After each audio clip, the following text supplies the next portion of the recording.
Yay! Good morning. Good morning. Selamat pagi. Selamat pagi. Olfa good morning ngama ko ngai Malaysia. Ya fatalo falava. Samoae sio uatu no upele. Se ala ngona mo mole. Ole ala faia le tai au fou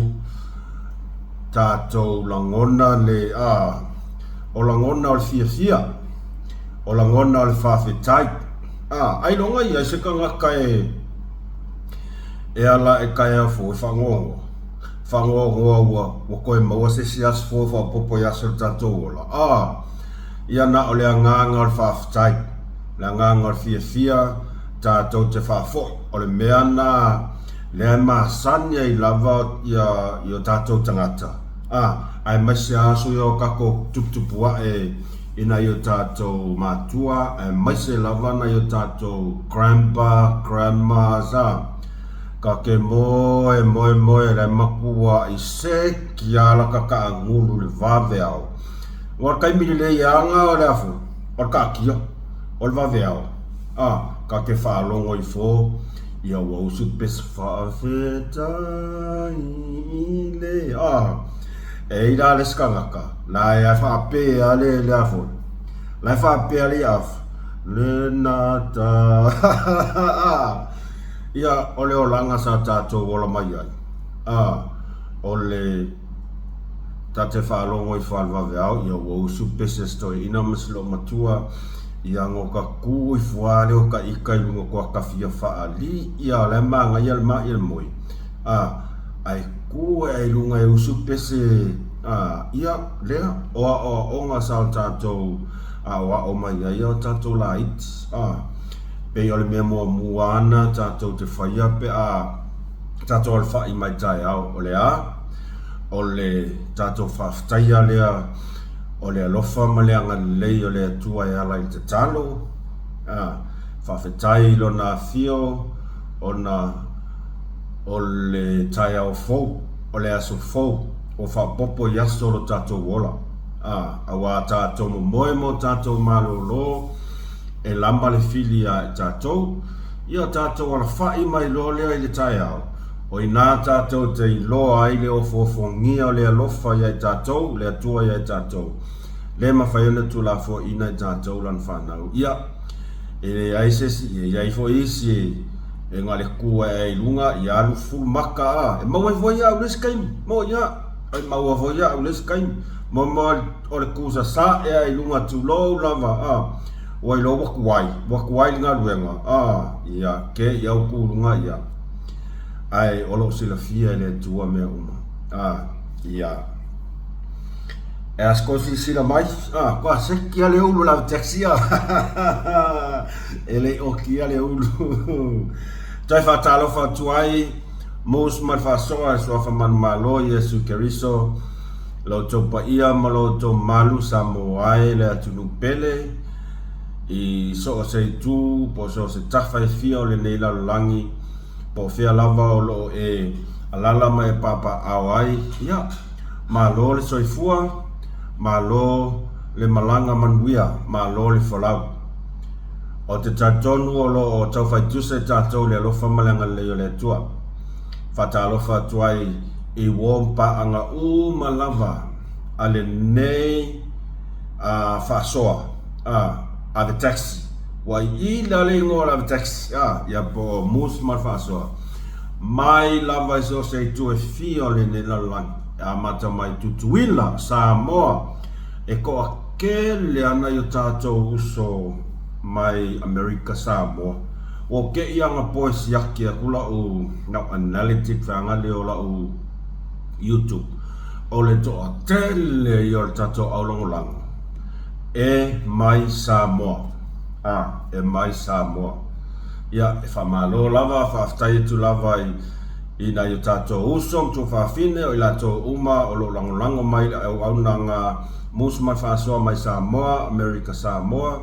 ia o New Zealand au se tālia Amerika, so o se tawhai fio Amerika, ia o le malo tele, Utah, Alaska, California, oka New York, Los Angeles, wau le loa, o isi ngō kere loa, e whakau loa i ngā wakau mai, ia whaatalo whaatu i swafangan malo Yesu Keriso, whaafetai la tau langolango, kei ua ngalo mai na i o uso Israelu, ia o Sweden, Spain, whaafetai la tau langolango, whaatalo whaatu, whaamalo le soifua o maua,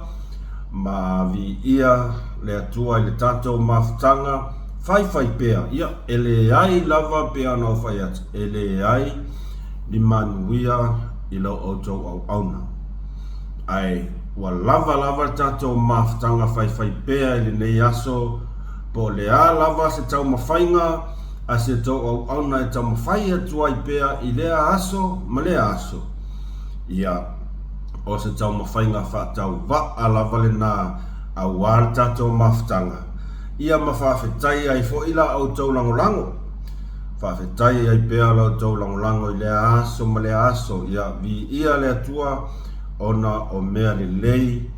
ma mea sili ua ia sau nia mo tātou lana whanau. Tātou te māsani ai, ua ke ia ukako māsangi nei ilungo nei upenga whailangi au te whaingoa i ngā ea au ia ua vea i tātou o se a inga. E esele matango fie o ngā luenga le tua e tau wala atu i le awhionga i le tātou pālimia. O le a, o le toe wha mau popoina o tātou tangata o Samoa o le a inga. O le ngā luenga tele lava lea na tuuina i le atua i le awhionga i le pālimia, ina ia toe alu. Toe wha mau popo mai o na i o tātou tangata. Le al me lawa iai, o le al fōlinga wa aia lawa iai, ia oe wa aia. O le makuai ko kele o kagaka o kako māsangi, tātou māsangi lunga o nei upenga te whailangi. O le mea lea, e to a tele a nisi o tangata i ai o lātou whina ngalo whai mai, o mea nei o te penga whailangi wale anga e tupulanga maa ia, o le tangata lava ia, malona lava whina ngalo, a ia a ua ia, o le whaonga ina lava le tangata, o le nei new technology o kako ia i nei vai tau, ia, le lei marileanga o lo o yo lima lava, o lo o yo a awa, ai o te whawhetai, ua avea ne penas whailangi, ua maua se tātou wheloa inga. Ia, e ai ia nai tātou woma nai tātou pāanga. O loo fua le lātou whainga malanga mai le sama. O te leo mai loa iai po Amerika o loo mafuta mai ai. Le ala e whapea, e fia mai e tā whao stop pai nei Malaysia, ia po Samoa e whaawau e lato whainga malanga. Ia, o te talo sia, ai ia matua i whetau i le leisi taimi. Ma tau te whelua i ai. Mai o mai stop by Malaysia, just to meet me. E se langona a wala a le atua. Ma o le ngaluenga lea a le tātou na fionga panmia. E esa i lawana o tātou langona. O lea, toi wha mau popo mai na i o tātou tangata Samoa. Toi wha mau popo mai na i o lātou a inga. Ku aia i lātou ia o lo whakau ke e a mawhai lava whauliri tō male a. Ai o le iwa se fulu pasene o na i o tātou tangata nu o Samoa malava i le nei lalo langi atoa. Lea ua whaia i ai le fina ngalo le atua. E ala i le tōwhia ina o lana au auna ina ia toe a puti maina i o tātou tangata. E se mai lava Samoa i le nei lalo langi atoa. E se a Samoa o lana nganuu o na tangata o na tū maana anga. Ai, peitai. Ia, sa iai nai swinga pe sa a matao na watawau ina nga kuli e se aina tātou tangata ole upu moni lava sa tato moli mau ai sa tato moli mau ai lava ila ila fonga na tato ole au tata au ko ngā ko ke ngu fai me ngā ko ngu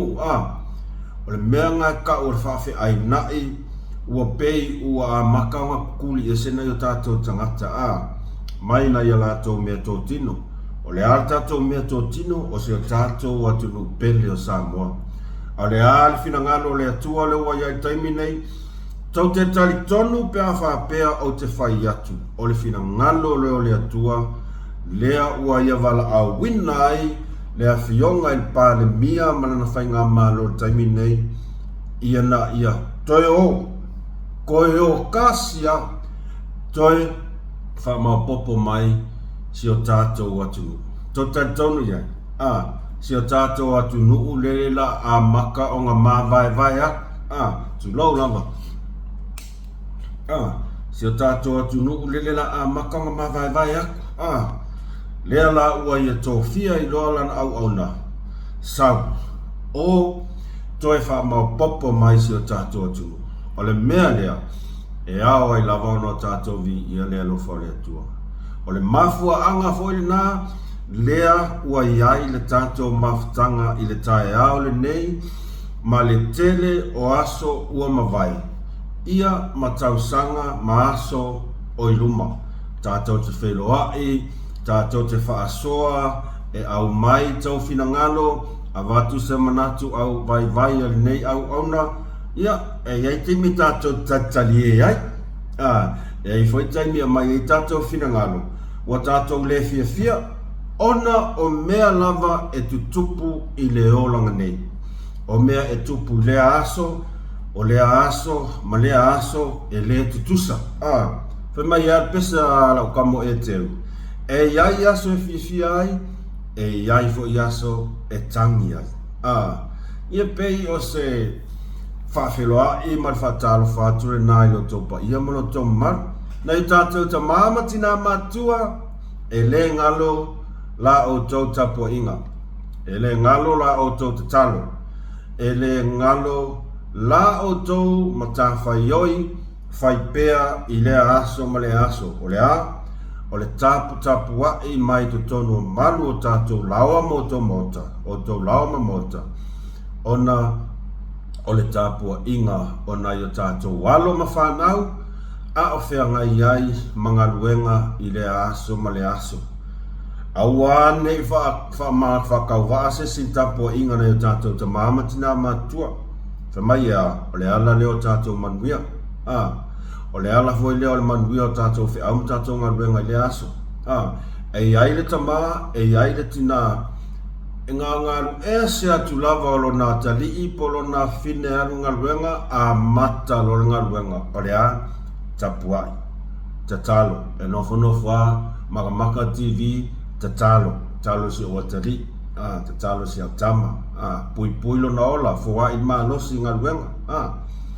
ele masasalo tato ngaruenga fai pea ta mama tina matua mea lea ta mama tina matua sina si o tātou atunu ma lo le soifua manuia whaafetai le tāpuai. Ia ai le ngata i lea o le paia ma le maru o tātou ainga whaafeanga inga tau le langi. O le tau o lo tau matawha ioi o se tasi lea o matawha ioi po se poutu toa lea. Lea manuia ina o tātou tangata. O lea tau suina le puwai le ola, i so o se whata whai tau langa e fia. E le ngata e Samoa, ai ua matua i toa tele mano anuai au auna le atua. O alo o sala lau i so o se whata whai tau langa e fia o le nei lalo langi atoa. O le ngā luenga lava le nei, o lea. Tatalo, whawhai lele, na ia tātou whanau i le tū whakerisiano ia vi ia le atua whaftai lau tonga ruenga whaftai le onosai ia ma lo fo i le wholau manuia ia o te tātonu fo i o le aso le nei ia ai o whamanatu se as whanau se sia ai le olongoa mai ia ai a tono laso ne ai fa manatu se aso I fu sesi posta mai titi po se alo ia posta mama tua posina matua ia manuia tele lo to waso so I fua ile ne yaso fa manuia le tua fa popo ni si aso stele a wala verta tua ino le tua mo no finangalo ia e ai fo ia inga o lo o mafatia ona ua fai ole fai ngā malanga ua motusia le maftanga e ala le malanga le maliu maleoti e ise o iai val au pa ia le atua iai le whaman whananga sili a le atua ia o ila tau fo i lo o whatau tolia I maota ngase ia po tonu o lawa mo lo to maota ona o mai o le tino ia iai pe o tatou whatu atua talo le atua ina ia whao popo mai e fowai mai le malosi awala o tau wala wina ia o le na ai e feo lolo lava pe ele telinta upula tatou whaasoa ai tau tele I whaasoa o le wha manatu masani lava mus mal whaasoa o le like, share, subscribe like, share, subscribe pe ka ua whakuskako pesen meanga like, share, subscribe with kako channel ia e whaawa wai lava na e maua mai ia whaasoa la taxi ia pose o to o au na whatau wa o mus male whaasoa a whai wa e mai moa mai a e tele subscribe ia o le easy eyes pop pare mea pio vai le lollipop e angari ngar ka color pepa miki ro ngar kiliki finito kiliki le subscribe koi press le notification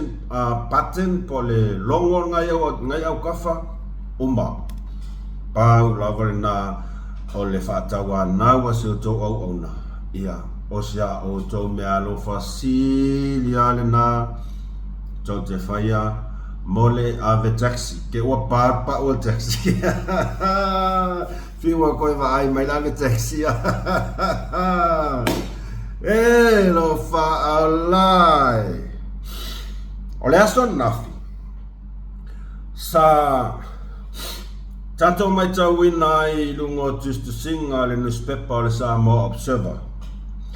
le fasea o nisi o whanaua onga o le Universitea o Samoa ona o le sitianga o le o pasese o pasi nai pasi la pasese le o lo tautua le whela o ina o nai o tātou tangata whai mai le Samoa Observer ua whai tio ua whaali le fia o nai whanaua onga mai se lava whanaua onga I le Universitea o Samoa ona o le sitia o pasese o pasi mai le tāla I le tāla lua se fulu sene po le fa se fulu sene e fua lava I no fuanga o lo whai malanga mai ai ia na ialo fo whanau se tātou atunu atulau lava Kau mawar kako ava taxi le fulu ia tulau lava pa ia toman sitia ia le tau pasese o pasi I le tala luas fulu po le tala I le tala fasu sene o lona winga le fasilinga la iai e luas fulu sene ma le fas fulu sene o awo ke la iloa pe yengi ma fau o ngi observer I le fetu na inga mal fau se na inga o la code news e tu o mai lunga o newspaper luas fusene anga ho skuskana luas fusene ni wala vai nga luas fusene so le talo fire talo fire tautua anai ave pasi Malato pasi sa tautua matavela mai lava ia tatoa kakola ikia ele iainka koka avale ele ia ele fatupula ia le tina e se tatoa tunu a tau se au nanga ia te au lava ia e pito sili ono tatou tatau ono tatou amana ia I le taimile nei o le au nanga a I la tou o le au fai pas mo I lava o le au fai pas e mo I lava I taxi lava I taimi ai pei o le pasi lava sa tatou tutulia pasi pe ka ke sau pasi usu mai kuai mako isa lolonga e fa akali ase ko e alu pas e lava kai nga kia le whailak wha kau ka kei role le ala kai au nanga sa tau tua mai ai fo I nei tamari o I lato umalava sa lato whaia nei au nanga mai tau sanga ia ma lo lava lau tau pule lea ma tau te whawhetai a ma tau la o tau au nanga whai pea e o mai lava taimi nei e ui lava o le vai tau le nei ua toa te le lava tangata wa iai lato la whailoka avale ma ua tele foi la o au nanga o le au whale taxi ma ua ti nae foi la tunu o le kaimiringe ia sa vali a koe vai kamai kiki kamai kiki kulanga lua wa wherua I male lua sifuka na wa e le koe va aias kamai kiki ua ai se alesa whapopo e le kai au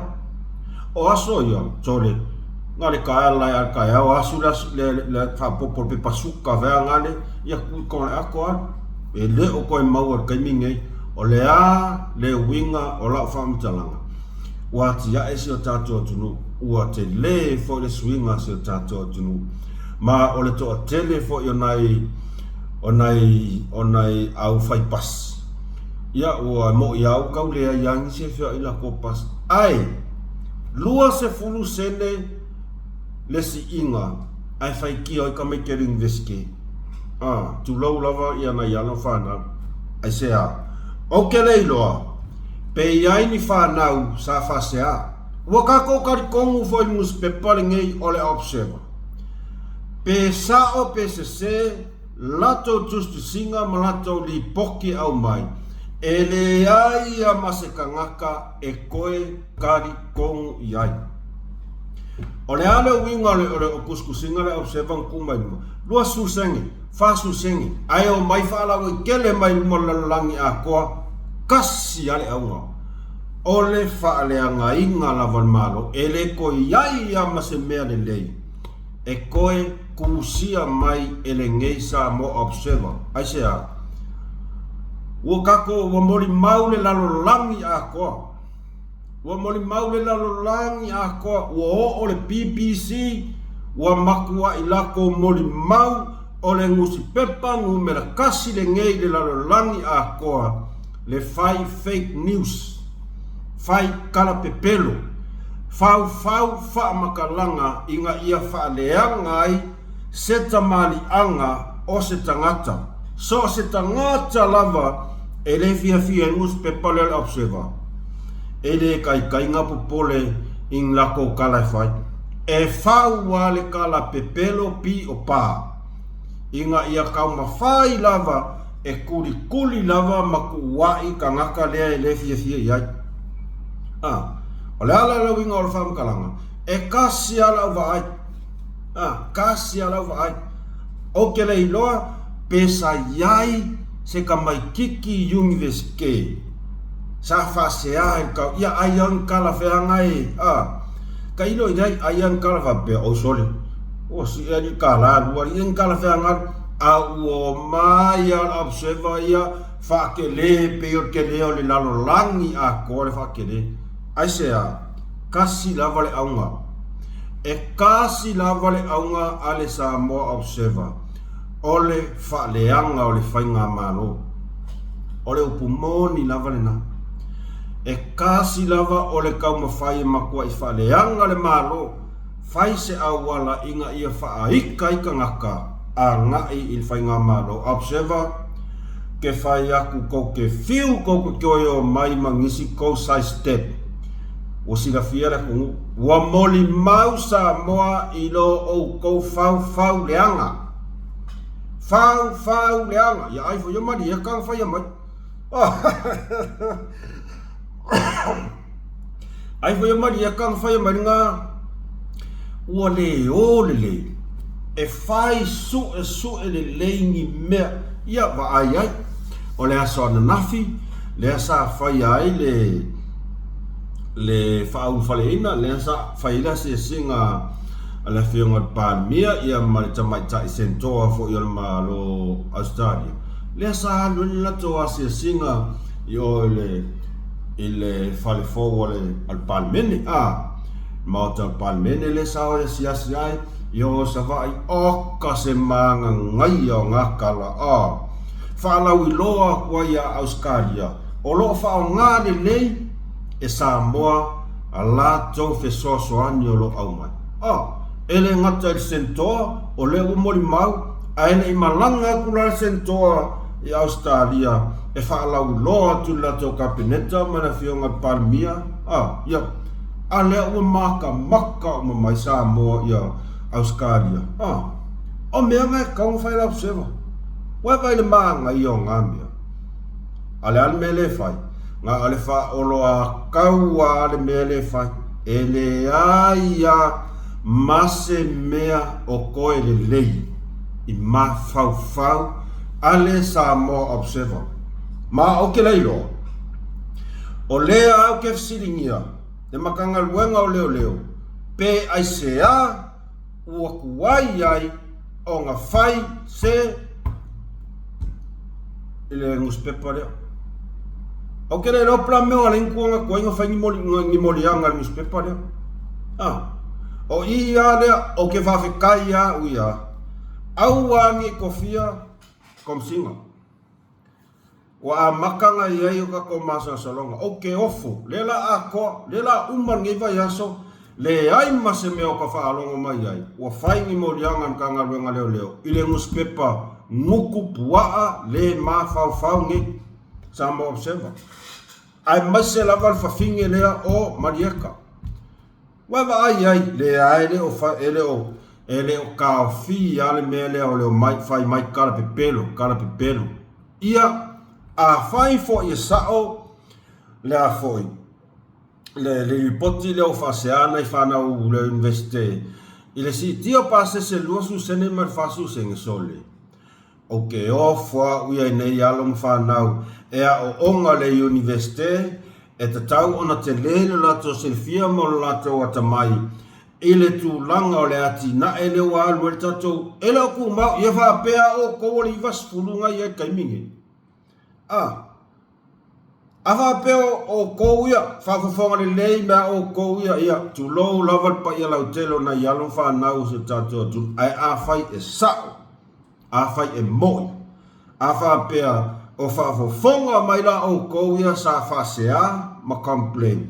a e alaku e fa kau la waskulimi ile aso ngei e kukusa mal kau la skulimi ya so ai se o ka mai kiki wale investia ka mai kiki fai mai wa lava le mea lea e kaua ngofo ngi ma fa vasenga le tower so ifuanga le alu luma le lopo o ele ke u mai ngi la wa o nga la ku fa so pisingi piko sili o nga kaua kala pisingis ai sea e o atu ele taimi e man wi yo susu enga was yai fo was tia for tower so ifuanga e ma fai la nga e la ku fa kai kainga ai laku fai sau pasi le sfuru kau sanga lu manga ipea mai ala lawa onga e ke laku fa ka la lu sfuru ya kaimingi fa kai ka inga fai ngofi e ke laku wa fai pasi se la pasi ka la lu sfuru ta metia on mai le se furu tau sanga o te e ma fai okay off ala me fa nga elementary fa nga elementary ia au ke la ngonga ele yaise ka mai kiki university ele o ke le kupe o le pumongia ala almele yai fa por le kupe e ingo el fang pia o le university mo kia fa ka wil fang pia o le aisa le alo le aisa mal maluanga lo yai a o le fa ka kong et pase se alo le aonga fa ko fo ale lo po le au fa se ya le kongi fuel pro keki ia ko pilia onga le lo pole fa se ai le kongi fuel ko pilia onga pro keki el fainga malo le wa ye ngei ai o le ngei lua spul sengi u fasea pe afa pe sao ia lilipoki ale sa moa o so vare sa oi mau pe afa pe sao lua spul sengi fasu sengi ea e ke le alo fa kuai maka o si ave pas ia masi fai pas o le tautua le apito silio na matavela la tautua o le upumoni la vana ia fatalo fatfo i se uso ya kia asu ia malana pisingisi pasi lo ke vai ku pisi asto ina ile ia vai ele fai ngo fiel mea ele fa pe fa ka o pasi fo la so nge o ole ile si di makau sanga la e alwa ile se mele ama tele me fi fa le leia mole saunga le mu ole pasese ia ngau ko se sile ia ile kele o fa lave tau pasi le o tele na mali liu e tangata aisea le lei ona ta pena le lei ona siaki me uma mole saunga le mu o tangata lau tele o sia tato atunu e fa feo na fa le lei e mana o mia le se leni e fa le lei ai me uba e fa ia ele fa pe ke la ko fai la pisingisi o le pisingisi mo le pisingisi le ale winga la ukala o le tupe po le se leni po le ase me mau mai i pasese o le pas e fa putu lavana i mea awale maintaininga o la to pas ona e tasi lavana una te inga o le saunga le mua pa ia manu su tato kino le lopo la se lua se fulu sene le na le lopo la fas fulu sene na o le a sefe malavea iai le afe ma se lau o soifua o le pa ia malu se tato tunu waiva aida iai le lopo la lua se fulu sene le na o le a lavea iai le toa tele o alo mawhanau o le universite e fai malanga atu i tae au uma, maafi afi uma, e toi fo ia tuai lauras e ia luai lau fale. Anga e ko akele sa e mo ia lau kala. E mo ia lau kala. Ele ngalo ia ule vai kaimile ngo walo i ukare. Dengi veske Ngo walo le kom fai faila o le MK upunga fo le ngirisia. Ia kaiminga o le vo kero ko ya onga. Ai Kalau kaan, kami lawa yai lunga vanga le fifiri na tato masam. Ngomanga orang kian sole, ava ai eiran piliaki ngai fasanga imale maleng veske. Ava ai kofu mai vafo ole piliaki. O kamai kia onga, piliaki, ula. Osi kairi, ke vai ole mo ianga va ai o maka. Ale o mai fase al was fuseng. La de kalo fa eliga ya fai pasiri. Ko kele foi ole si as kamikia o nga sole mo ilaukan. Kailava, chele. Ye mo se vai mo ilau faf kailava.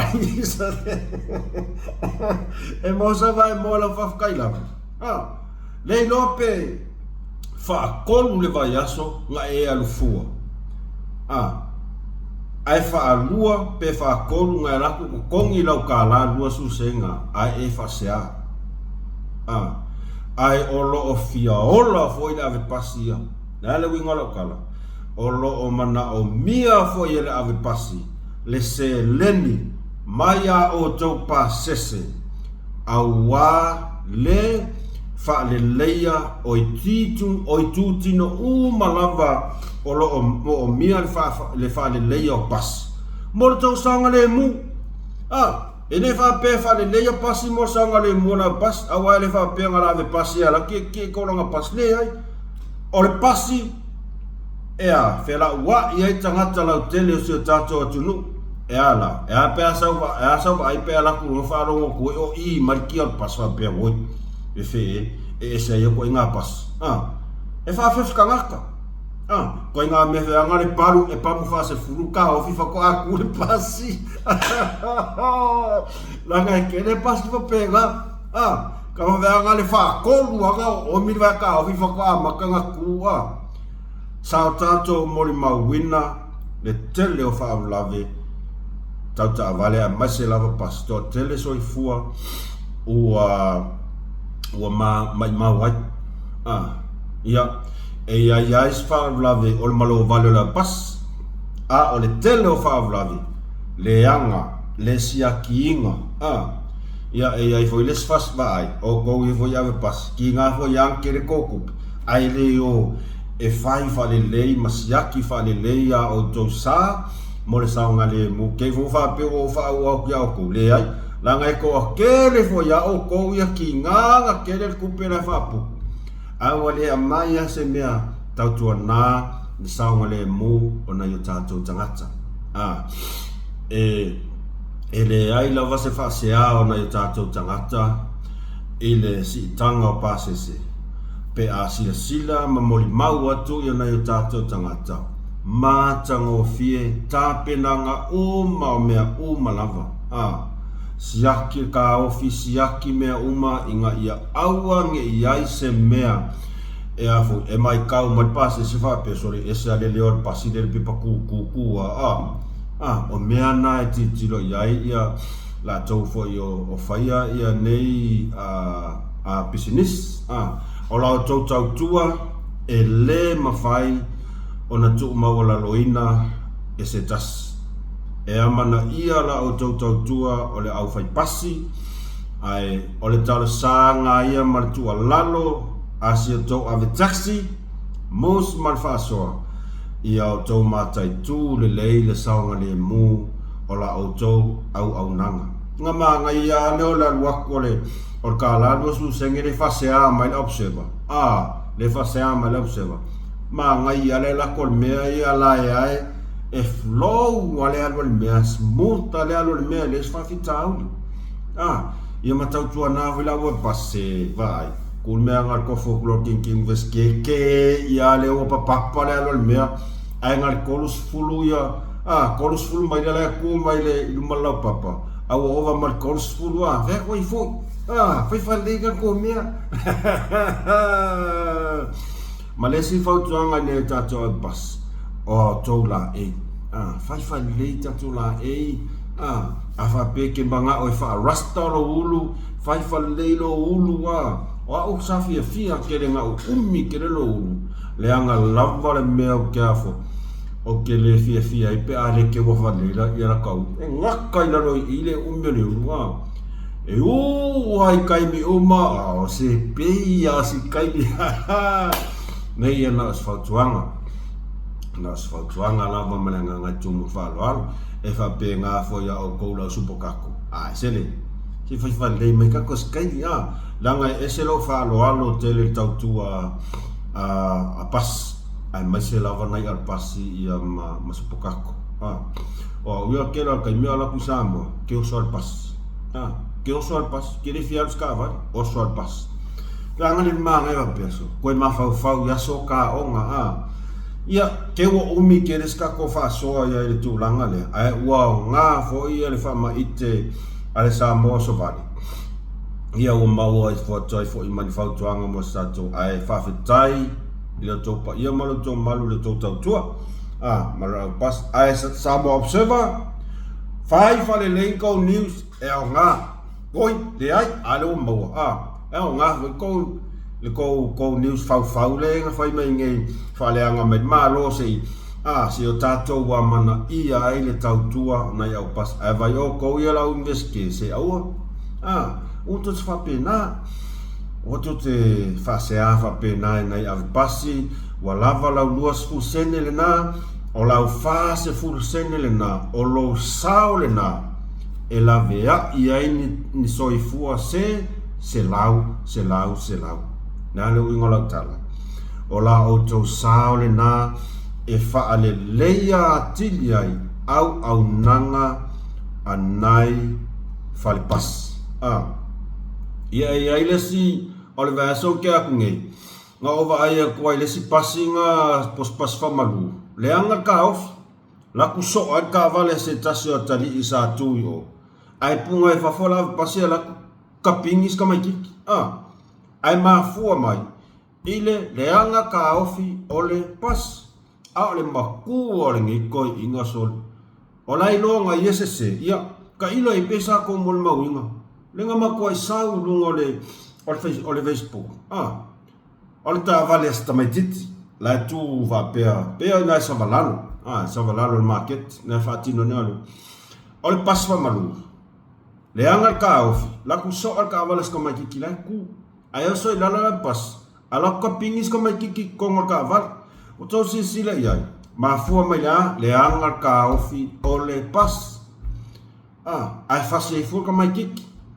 ole ale ola sa fam tananga ista maititi ai os fa teta ingale na fa lave tupu fa pena leanga ka ofi pas io eva aila ia nai fa na wa onga ola to luas fu sene ola auto fast fu sene le na e fe so ani e fa ye ka ofi pasida e fa ye ka ofi pasida o nai me ti fa pena e lave ai le tele o soifua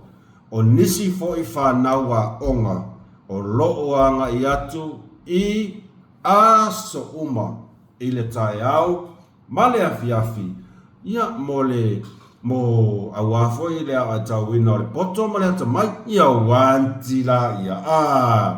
ia o ngā fus fautuanga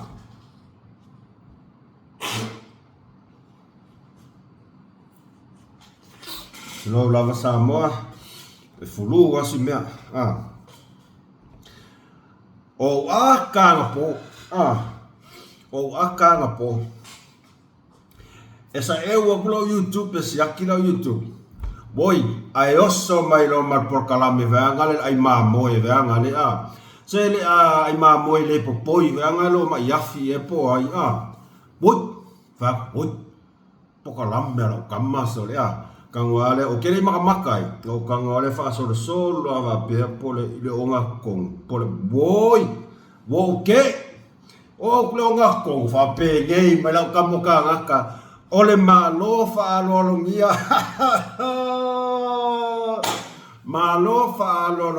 la kamo mayafi langa kamoka ngakas o kangakari ta kape wole yanga o asone astofi anga ole asolua ole asolua fai por kalame la kamoka ngaka la kamoka ngaka ya alfa mai ya o se taimi fo ito titi o le taunu mai le o le tato malo fa alo ngia le nei awana yo to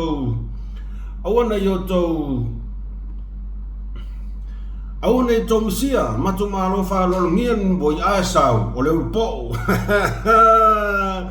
o le upo o kamaro ai mamoi o le maka ole tole le se mea fo ele aia ma se mea fo wa karango ele ngei ungali o ka ngaka ma ia o mea kuaia ole o kupe ole la auli pawanga ole pio mo ia ai te wo o po wa malo fa lo ngia ka malo ka ngaka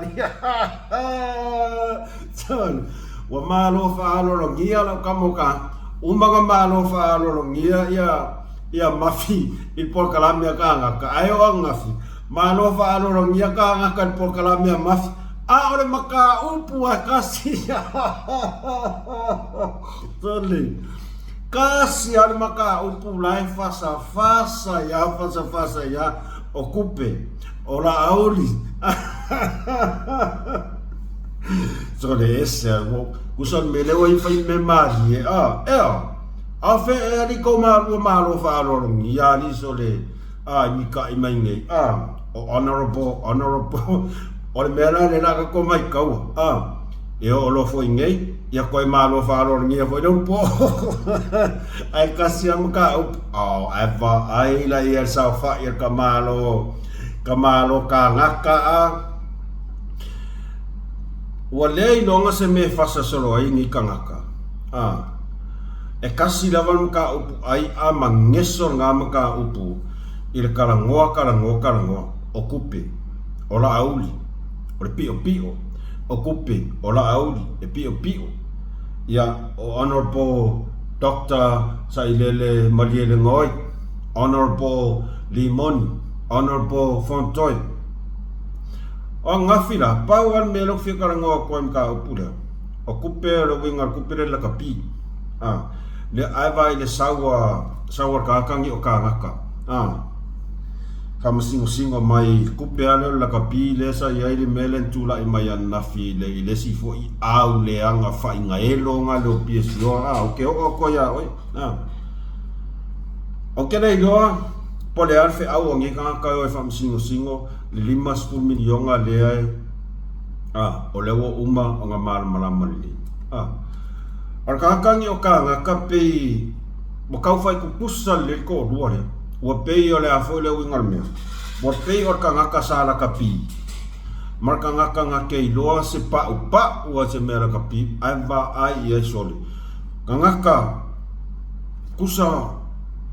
o lai yai le meanga ka o le guilty conscious o lai loa le leia kangaka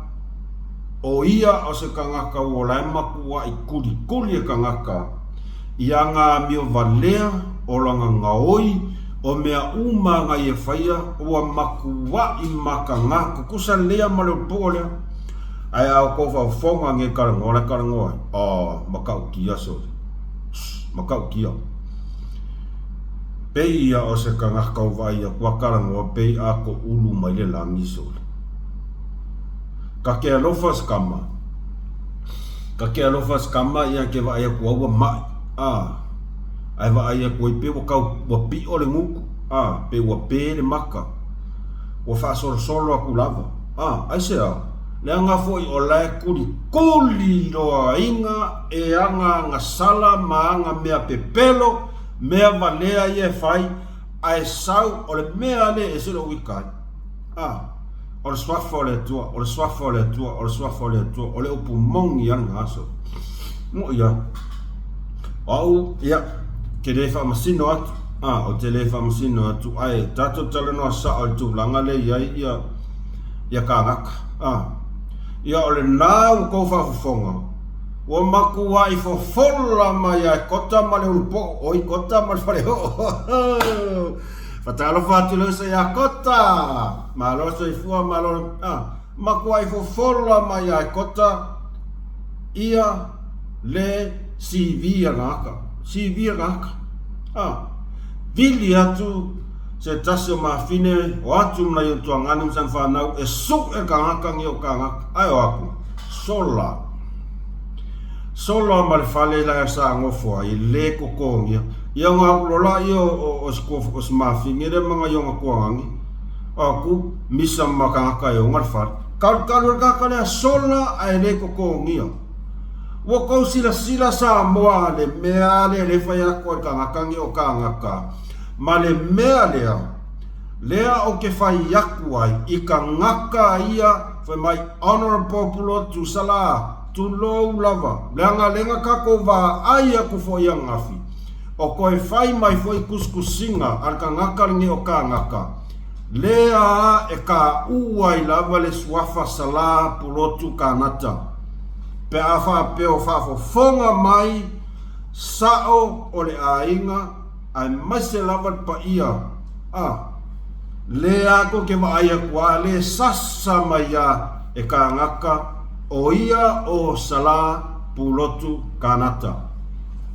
o le o mai ale le on fa manino mai i lunga o penga fa la mangingo o ke rangonga o makwai umale le yang fa rongo fa sfulu e kangaka ua sa o e koe whaunga a wha pere ki whaunga i o le mera kupu ia oi leli anga ngafi whai mai kuskusinga ai kusi mai e kamaloa sala pulotu kanata tole moko se sinasa mo ngaka le fefe kangaka ua maku wa i faa seva loa inga ia wara ia ma ngaia mo le ai le afu maku ai e le loa mo ka le aki maria kuale mea li props lau kama Prats, lau kama Bong Yang Wong. Whea koe fo. Sola i le koko ngian me ngofo ai. Ai vese ai inga marka kai ngal fa. Ia va ai le merga. O le la unga mai ai i Le la unga le fia le mai ai mafa fia mi o kong pe ngofo ma o i mai le ku sole ka fia mawanga. Ai kongi pankeke. Ka fia mawanga ai kongi pankeke. Makanga oke offer ko fia sau fa ali mai fo ringa ilunga ala suke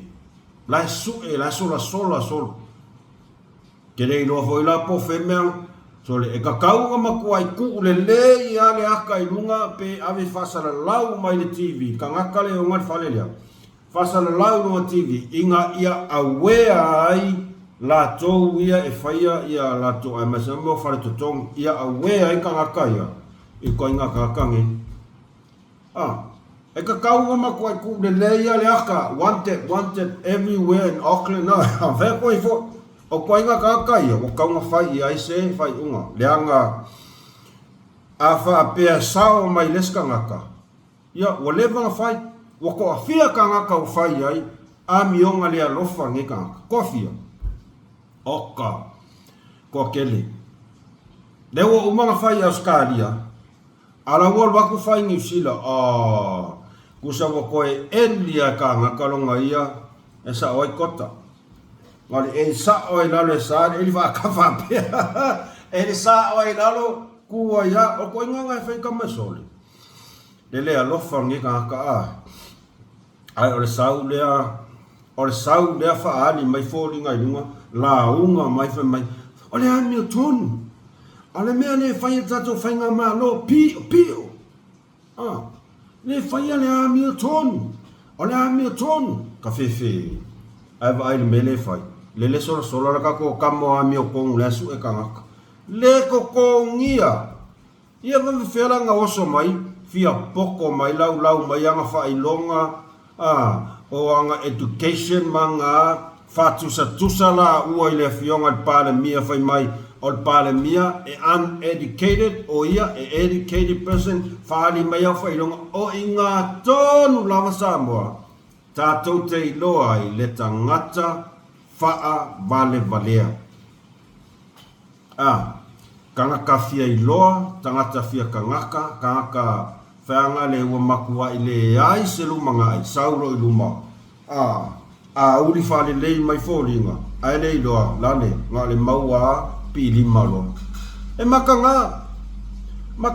e kukusa le leia ma le upo o lea. Kukusa le leia ma le upo o lea. O le pepelo, o le ngaoi, o le kauwha avalea, e maua umar ko alua lea, ka ngaka maiafi, ka ngaka ai maamoe,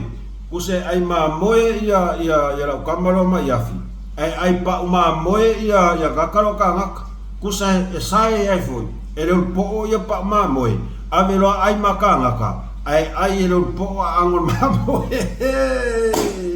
ai ero po melo lolo ma moya va koi fo e sa o ai lola io le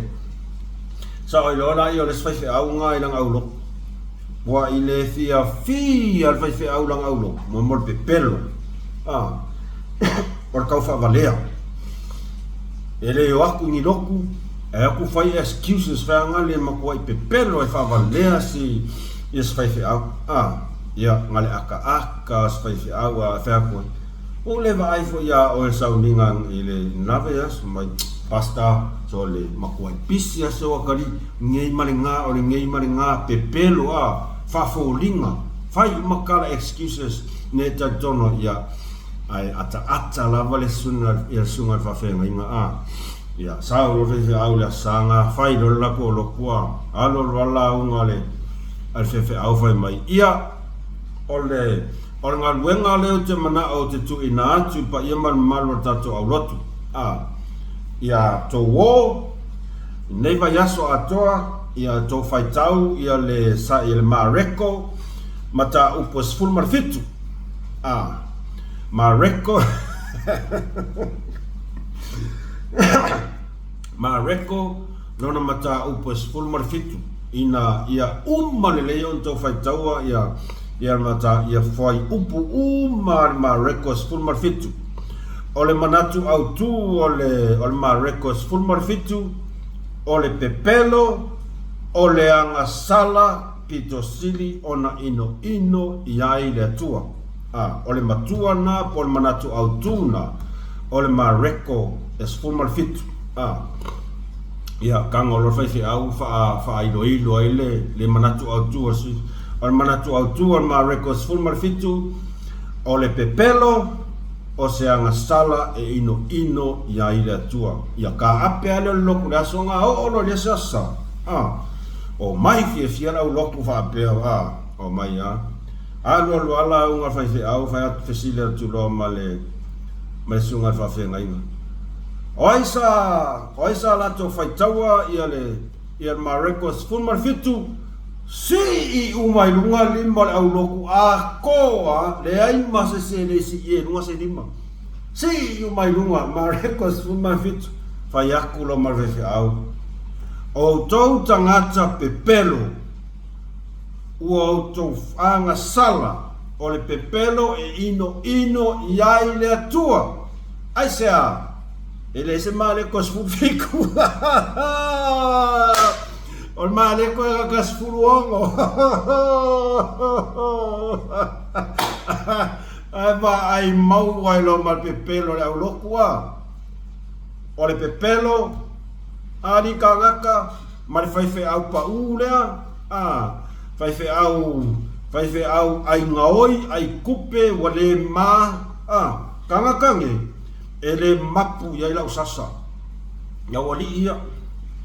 ai se singa la koke longi kala anga fai au lea longo maya o ke sasa ko ai lunga ila po ole langa wa ovale le mafau over fai kala fa kupu seva ai kanga ka fai mai salu ka la ila fionga le akua e ka kau o ngai sila fia le leile mea pepelo ma mea mioton le mea sao ma le mea se a kosi sila ia o akava ia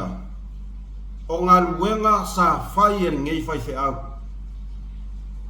tu lau lava ma o fai fe au ia mau ki ngoa e nei fau kukusa le leia ma fia fai fe au le e fia fe au mai fea fe e le o ar ko kolu le o ar kaiminge i makau kia sole au ka ngaka fai mai il suafa le atua tu lau lava suafa pelo le atua ka ngaka e mai fa penge lima e o le po o le ka fe ko vai ka ngaka fai mai sa ia taita ia le lafu ma moe sa ia tausia le lafu ma moe la la me ia le ka ko va ai i folinga va aia o le ka ngaka nga maku wa ia koe sae ia lava pau ma ai uma a ango ma mea lololo o langa lava ma moe lea le fefe ka pelo ai sea o le mangava kongi kupe awan mangava mombo kupe le lea wola i kupe ele lea kupe palpala kupe kokongi aku kupe e fai ai kala se maka leanga fa valea kangaka e fa leanga ai kasi la kangaka o le susunga i le la auli al mali etua kalo fai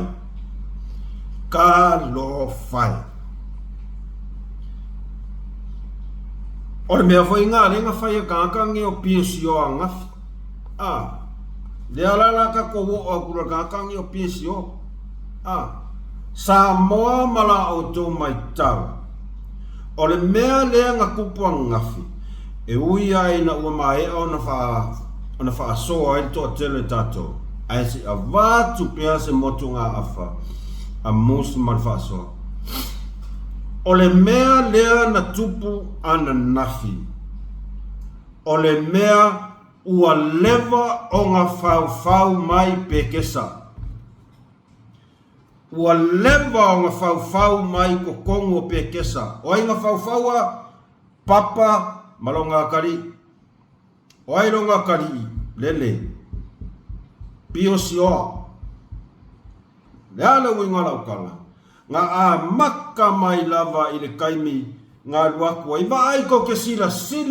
kuai lava o fua kuai o aile maile e luaku male mikiafu fa kulanga ako malonga o fuai o aile ngai mangu le ai se fai ai o laenga ke sila fia le lava o le sentoa ale malo tele o Australia. E faisi ma malu o whaatata noanga lea. Whawhetai na fionga le palemia. Ua maua se avanoa. Ua ia tapena ina se avanoa. E maua se maftanga. Ma se wheiroa inga alpa. Ia man malo tustala Samoa. Ia malana fionga. Whawhetai. Ai lo tantanonga. Ngai tot sila fia le ia le sunga la o le male toa o se tangata ele mana o e whaale tonu ni tā penanga o mea uma. E tā pena la au tustala mea uma o le mautinoa sa avelan whautuanga tautua nā o tau la nai tot sila fia le ia whaatanoanga ele au mawal nei avanoa ia wai ba ai mana ia le fionga palemia le pa ia man malu le autustala ale an meren ko si sile yang ngafi saka kaua nga uangi kalia ka karikong saka kaua nga maaya kuai dia balava fa pea e kasia le make e makua ile ai ase mele le o laku ngi ka e fai kasia le mele laku kong fa oloa kaua sentoa Faleanga na fionga le palmia. O pumong yanga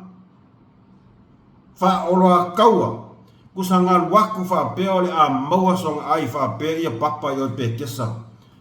Alua awangi ngalo ya oele 5 milionga lea makua sasa ba ai. Ole upumong yanga o mea yang fau. O mea yang fau. Manga kua fo ile melenga ave ese mai ia sa ilele mai o ka me singa ile tina sa fai lena reporti mai lena escort fa folo le le kalia reject kuli fafu ai se lai no le sa ilele ele ivala au lia ma ele ai sanga fe au e kaonga kuai foi o ele ivala au lia ngaia o le pale mio sa moa male afionga sentor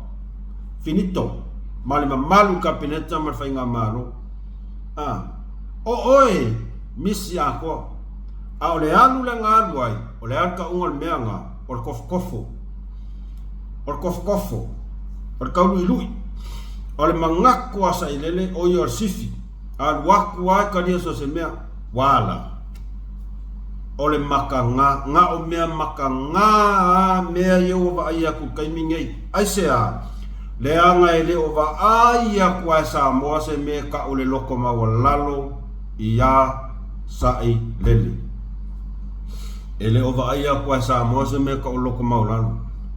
le ala wa ui mai kwa fa nga nanga le lei kere ka ma lo mea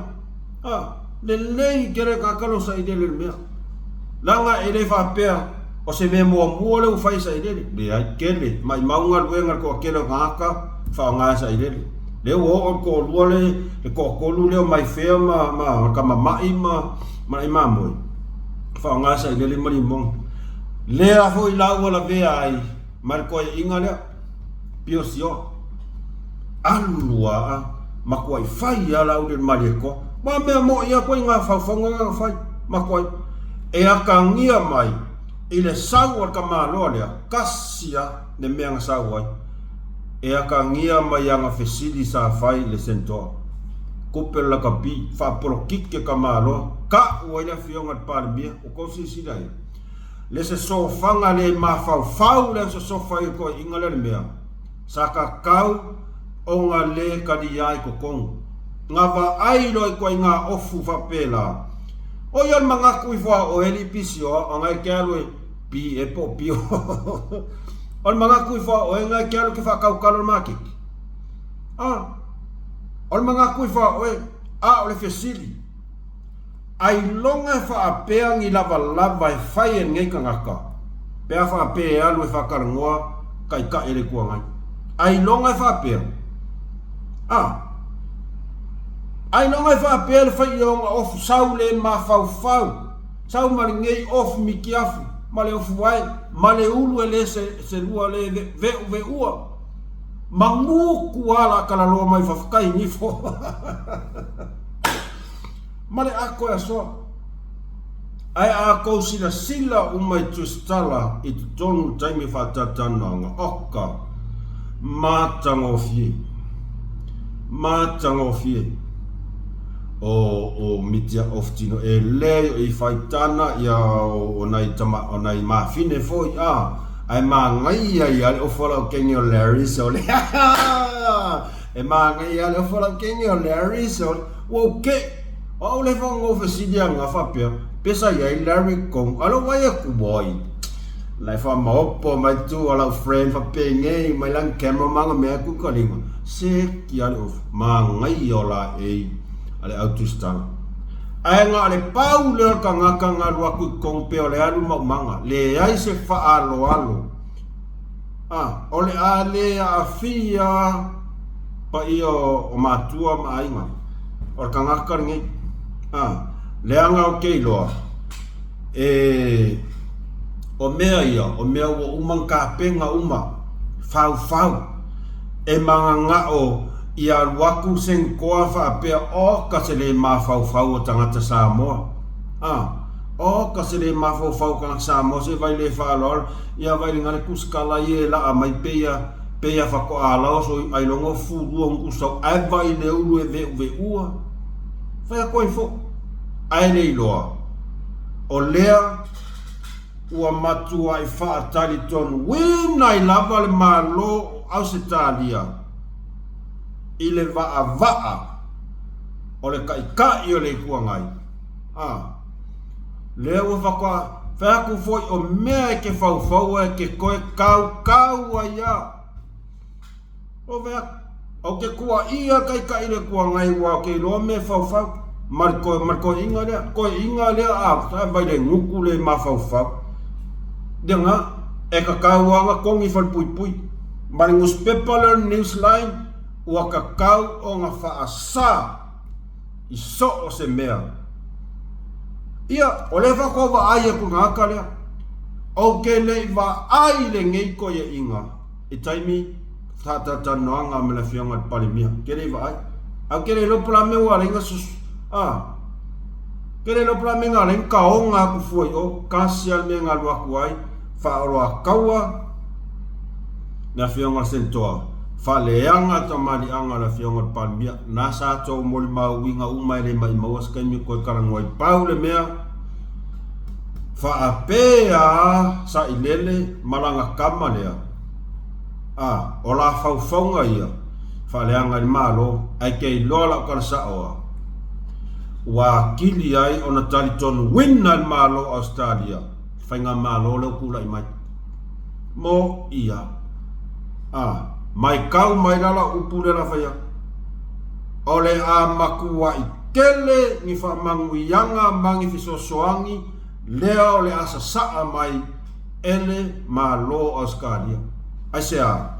lea ua fio mai lana fionga sentoa ua ia moli mauwina ngaluenga o a lato sosoani. Lea o lato sila moli mauwinga aka o ngaluenga o lato sosoani le na mai. Le ala le si mere la mai le la fai sao le ngei maranga fa manu yanga wa leva ona tatanu ilalo le ole asau ia wantila ia papa ole se sengala nga o ko pepa ia markau kua sa sine university ia wantila ia sa kupu mo ngi fa pea no Wamea fe leo aku ngale ngau ko mau leo mai kai leo mai o kai mai so se aku ngu fe loa ia le fa kali pia palmio o ngisila fa kali palmio Australia oka fe leo mai ua luluki mai malo ke kele o le lalolangi. Aisea, lea ua lako maukingoa, ua le koe blacklist Samoa. Ua le koe blacklist Samoa. Ua fuli le mea blacklist ai. Sa ilele malimongi malanga vaenga, kakai e valo mai kua ngupu. Ua sau le mea, ele koe Samoa o manuia sa tātou te leiva aia mua. Lea ole a tātou amu ia le nei au ngā tupulanga. Ole a lātou sapasapaya le tele o whaamanu yanga. Mai atu nuu, mamau, atu nuu te tele o le lalang. E le pepelo, anu kako moli mau. Wheroa i mai le ampasa o lea, sole ile vai aso e kasi. Iko kongu o le vai aso e kasi. Na tupu mua se mea whaapea talu mai o na ouola o la tali o ke le va ai au ia se me whaapea kupu. Mo ia. Ta ilo ia o e malau moli mau awa ke kwa va ai ia le se me whaapea kupu. Allah. Pefe le sasa a ina mai o whaamanu ianga le la sa wai. Upu mon dia nga ua fe kau ia malau koe fo isa mo e fela mau mangasa. Ke ia koe fia fo isa mo o aise ale koe fia fo isa mo. Ua ole wha mangu yanga lau sau. Au ke ofua au ia istangata e koe wha kau ke e whainga malo. Au ke ofua au ia. Ko ua i pea i la kou, ngā ola i fua la kou e ola i mea elea. Ko ui fua la kou ia ngā ola i fua la kou ngā ola i afu le akungu. Ma la kou ia langolango inga le HRPP o i la kou ia sa ai afu le akungu. E ko a kele kaka ua liu upumoni ana. Tu lou lava le au langolango o ai aila tu whina ua. O lo langolango e tau whainga malo. E ui ina tu maula tau tatununga o le hero pipi ai o lo o matua i malosi le lato langolango. I whamanu yanga o poloketi lo sa tu lou lava lo tau pa ia malo tau mal. A o la kou ie whai kala. Le au fake page ia o mai kala le mawhau lunga Facebook ia o lau kala ia oe. E ia i arkai me maua i oe. E lasko sisila kui malili e ngai kasaini mai e maka kia. Mali e ngai kasaini mai. Lea ia maskai me maua e man au fake page na au le mawhau. E maisel au le mawhau. Nia wanti lai. Wanti la ia. Ya. Aton walata mai fotai me nga ia tuai nga luenga ia aton walawata tu faso neta yao.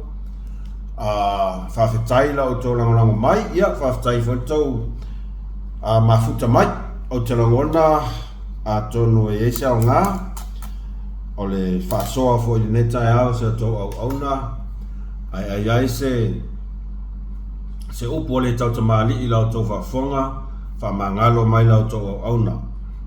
Ia e poto lava tau tai, ia ai sela nātu yama.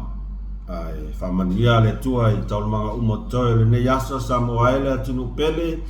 mamoli tele atua lo whaanga malava tatu whaasoa ia o tau malava, awane ingalo like, share, subscribe i kako channel. Tonu tātou toi wheloa i fo i sa tua tai au. Whamanu e tele le atua e motaminei, alofa tele atu mōs mar whaasoia o tau malava whaasai fua.